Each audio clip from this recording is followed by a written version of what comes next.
M Vincent ഗൂഢാലോചനയുടെ ഇരയാണെന്ന പൊതുവികാരമാണ് KPCC നേതൃയോഗത്തിലുണ്ടായത്. MLA സ്ഥാനം രാജിവെക്കണമെന്ന് ആരും ആവശ്യപ്പെട്ടില്ല. സ്ത്രീപീഡന പരാതി കോടതിയിൽ തെളിഞ്ഞാൽ മാത്രം മറ്റു നടപടികളിലേക്ക് കടന്നാൽ മതിയെന്ന് KPCC തീരുമാനിച്ചു.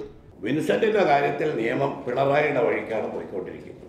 അജിതാ ബീഗം ഈ നിമിഷം വരെ വിൻസെന്റിനെ കാണുകയോ അവരുമായി സംസാരിക്കുകയോ അവരുടെ മൊഴിയെടുക്കുകയോ ചെയ്തിട്ടില്ല.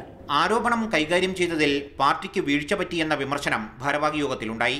വിൻസെന്റിനു വേണ്ടി മുന്നിട്ടിറങ്ങേണ്ട പലരെയും കാണാത്തത് ഞെട്ടിച്ചുവെന്ന് VD സതീശൻ പറഞ്ഞു. രാവിലെ UDF യോഗത്തിൽ പങ്കെടുത്ത ഉമ്മൻചാണ്ടി KPCC നേതൃയോഗത്തിൽ നിന്ന് വിട്ടുനിന്നു. കോട്ടയത്ത് മറ്റു പരിപാടികളിൽ പങ്കെടുക്കുന്നുവെന്നാണ് ഔദ്യോഗിക വിശദീകരണം. വിൻസെന്റിനെതിരായ പാർട്ടി നടപടിയിൽ ഉമ്മൻചാണ്ടിക്ക് അതൃപ്തിയുണ്ടെന്നാണ് സൂചന. ഉമ്മൻചാണ്ടി പങ്കെടുക്കാത്തതിനെ കുറിച്ചൊരു വാദപ്രതിവാദവും ചർച്ചയൊന്നും ഇവിടെ ആവശ്യമില്ല. നിങ്ങൾക്ക് വിവാദമാക്കണമെങ്കിൽ ആക്കാം, പക്ഷെ അതിലൊന്നും കാര്യമില്ല. വിൻസെന്റിന്റെ രാജി ആവശ്യപ്പെട്ടത് ഏത് സാഹചര്യത്തിലാണെന്ന് മഹിളാ കോൺഗ്രസ് നേതാക്കൾ വിശദീകരിച്ചു. സമാനമായ കേസുകളിൽ മുൻപും ഇതേ നിലപാടാണ് സ്വീകരിച്ചത്. ഗൂഢാലോചനയുണ്ടെന്ന പാർട്ടി നിലപാട് അംഗീകരിക്കുന്നുവെന്ന് ബിന്ദു കൃഷ്ണ വ്യക്തമാക്കി. KPCC ഭാരവാഹി യോഗത്തിന് മുൻപ് നടന്ന UDF നേതൃയോഗവും വിൻസെന്റിന് പൂർണ്ണ പിന്തുണ നൽകാൻ തീരുമാനിച്ചിരുന്നു. CG കടക്കൽ, മാതൃഭൂമി ന്യൂസ്, തിരുവനന്തപുരം.